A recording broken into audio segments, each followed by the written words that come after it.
TMC सांसद महुआ मोइत्रा पर लोकसभा में सवाल पूछने के बदले रिश्वत लिए जाने के आरोपों पर संसद की एथिक्स कमेटी आज गुरुवार 26 अक्टूबर को पहली बैठक करेगी। दरअसल बीजेपी सांसद निशिकांत दुबे ने वकील जयनंद तेहदराय के एक पत्र का हवाला देते हुए लोकसभा स्पीकर ओम बिरला को एक शिकायत पत्र लिखा था, जिसमें उन्होंने आरोप लगाया था कि लोकसभा में सवाल पूछने के लिए टीएमसी सांसद महुआ मोइत्रा और बिजनेसमैन दर्शन हीरानंदानी के बीच रिश्वत का लेन देन हुआ है। वहीं इस मामले को स्पीकर ने जांच के लिए लोकसभा की एथिक्स कमेटी के पास भेज दिया था और अब आज गुरुवार 26 अक्टूबर को संसद की एथिक्स कमेटी मामले में पहली सुनवाई करने जा रही है। वहीं कमेटी की इस बैठक से पहले बीजेपी सांसद निशिकांत दुबे ने टीएमसी सांसद पर तंज कसा है। उन्होंने एक्स पर लिखा है कि बकरे की अम्मा कितने दिन खैर मनाएगी। बीजेपी नेता ने लिखा, लोकपाल की कार्रवाई शुरू। कनाडा में राजनयिकों की सुरक्षा का हवाला देते हुए भारत द्वारा पिछले महीने बंद की गई वीजा सर्विस को आज 26 अक्टूबर गुरुवार से फिर से शुरू किया जाएगा।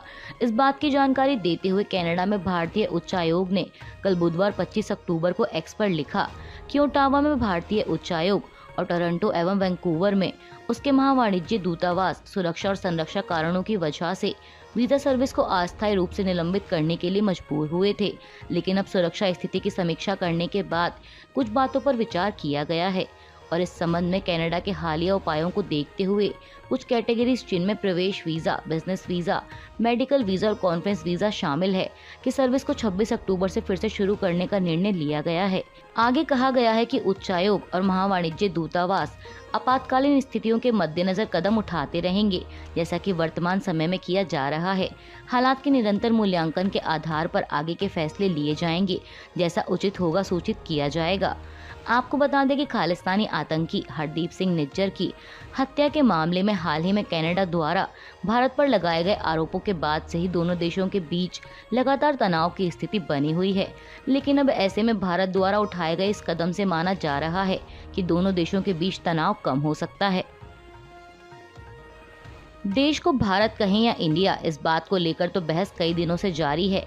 दरअसल विपक्ष द्वारा बनाए गए महागठबंधन का नाम इंडिया रखे जाने के बाद से ही देश में एक नई बहस छिड़ी हुई है इंडिया बनाम भारत की। जैसे कि G20 समिट के दौरान डिनर इनविटेशन कार्ड पर प्रेसिडेंट ऑफ इंडिया की जगह प्रेसिडेंट ऑफ भारत का लिखा होना। वहीं अब इस बीच एक और खबर सामने आई है। खबर ये है कि एनसीईआरटी की बुक्स में संशोधन किए जाने को लेकर हुई हाई लेवल मीटिंग में सुझाव दिया गया है कि एनसीईआरटी की स्कूली पाठ्य पुस्तकों में इंडिया की जगह भारत शब्द का इस्तेमाल किया जाए। वहीं एनसीईआरटी के पैनल ने पाठ्य पुस्तकों में इंडिया की जगह भारत लिखने के प्रस्ताव को हरी झंडी भी दे दी है और इसे अगले शैक्षणिक वर्ष से लागू किया जाएगा। एनसीईआरटी की किताबों में इंडिया की जगह भारत किए जाने के फैसले को लेकर तमाम विपक्षी दलों के नेताओं ने प्रतिक्रिया देते हुए इस पर कड़ी आपत्ति दर्ज की है। विपक्ष का कहना है कि बीजेपी इतिहास को बदलना चाहती है और उसे इंडिया गठबंधन यानी Indian national developmental inclusive alliance से हार का डर सता रहा है, इसलिए वह ऐसे हताशा भरे कदम उठा रही है। इसी कड़ी में कांग्रेस के वरिष्ठ नेता केसी वेणुगोपाल ने कहा कि ये नाम बदलने वाले पूरी पीढ़ी को उस शब्द से नफरत करना सिखाना चाहते हैं जिसके प्रति हम बहुत गर्व महसूस करते हुए बड़े हुए हैं। उन्होंने कहा कि चाहे मैदान पर टीम इंडिया हो या Indian space research organisation, India शब्द उतना ही गर्व पैदा करता है जितना कि भारत। कांग्रेस नेता ने कहा कि इंडिया अलायंस के हाथों करारी हार का डर उन्हें ऐसे हताश कदम उठाने पर मजबूर कर रहा है। वहीं आरजेडी सांसद मनोज झा ने कहा कि इंडिया गठबंधन के गठन के बाद से ही यह बीजेपी शासन की एक उन्मादी प्रतिक्रिया रही है। उन्होंने दावा किया कि अगर इंडिया गठबंधन अपना नाम बदलकर भारत कर लेता है तो क्या वे देश का नाम बदलकर जम्बू द्वीप या कोई और नाम रखेंगे। एनसीईआरटी की बुक्स में इंडिया की जगह भारत शब्द का इस्तेमाल करने के फैसले पर आम आदमी पार्टी की मुख्य प्रवक्ता प्रियंका कक्कड़ ने भी तीखी प्रतिक्रिया दी है। उन्होंने समाचार एजेंसी पीटीआई से बात करते हुए कहा कि यह दिखाता है कि प्रधानमंत्री नरेंद्र मोदी को इंडिया गठबंधन से कितना डर है। उनके गठबंधन के साथ ही उन्हें छोड़ रहे हैं। नाम बदलने की बजाय बेरोजगारी, महंगाई और भ्रष्टाचार के मुद्दों पर ध्यान केंद्रित करने का प्रयास किया जाना चाहिए। वहीं कर्नाटक के उप मुख्यमंत्री डीके शिव कुमार ने कहा कि एनसीईआरटी समिति की सिफारिश गलत है और इस कदम के पीछे एनडीए का हाथ है। इसके अलावा शिवसेना यूबीटी नेता प्रियंका चतुर्वेदी ने भी इस फैसले पर आपत्ति जताई। समाचार एजेंसी एएनआई के मुताबिक उन्होंने कहा कि यह देश का दुर्भाग्य है कि इंडिया बनाम भारत का मुद्दा बनाया जा रहा है। हमारे संविधान में डॉक्टर भीमराव अंबेडकर की ओर से लिखा गया है इंडिया दैट इज भारत। उन्होंने कहा कि आने वाली पीढ़ी आपको इस भेदभाव के लिए माफ नहीं करेगी। हमारे लिए इंडिया भी भारत और हिंदुस्तान है। प्रधानमंत्री मोदी द्वारा दशहरा के कार्यक्रम के दौरान राम मंदिर पर दिए गए बयान को लेकर कांग्रेस सांसद अधीर रंजन चौधरी ने उन पर निशाना साधा है। दरअसल पीएम मोदी ने दशहरा कार्यक्रम को संबोधित करते हुए कहा था कि राम मंदिर का उद्घाटन जनवरी में किया जाएगा।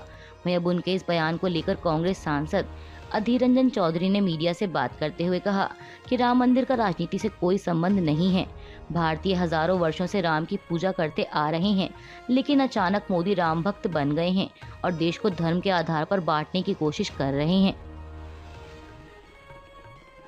अमेरिका के लेविस्टन शहर में गोलीबारी में कम से कम 22 लोगों की मौत हो गई है और कई लोग घायल बताए जा रहे हैं। स्थानीय मीडिया के मुताबिक पुलिस ने बताया कि गोलीबारी एक बॉलिंग एली और कम से कम एक अन्य स्थान और एक स्थानीय रेस्टोरेंट और बार में हुई। पुलिस के मुताबिक बंदूकधारी अभी भी फरार हैं और इनकी संख्या ज्यादा हो सकती है। पुलिस मामले की जांच कर रही है। व्हाइट हाउस के अनुसार राष्ट्रपति जो बाइडेन को भी इस घटना की जानकारी दे दी गई। वहीं CNN ने सूत्रों के हवाला देते हुए बताया कि घटनाओं में कम से कम 50 से 60 लोग घायल हो गए, लेकिन यह स्पष्ट नहीं है कि कितने लोगों को गोली लगी है। वहीं ऐसा कहा जा रहा है कि मामला इस्राइल हमास युद्ध से जुड़ा हो सकता है, लेकिन इसे लेकर अभी तक कोई पुष्टि